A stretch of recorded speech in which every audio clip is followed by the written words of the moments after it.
మీరు గౌరవప్రదంగా పనిచేయడానికి అనుకూలమైన వాతావరణాన్ని క్రియేట్ చేస్తారని చెప్పి మీకు తెలియజేస్తున్నా.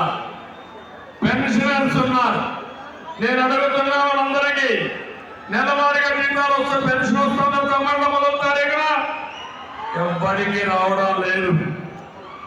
ఇంకా ఒక సరెండర్ లీవ్ రావడం లేదు. ఒకటి కాదు, అందరి జీతాలు 25,000 కోట్ల రూపాయలు సకాలంలో పెంచనిస్తా. ఇవన్నీ సాధ్యం కావాలంటే ఒక తెలుగుదేశం పార్టీకి సాధ్యం.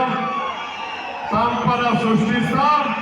సంపద సృష్టించిన ఉద్యోగస్తులను ఆదుకునే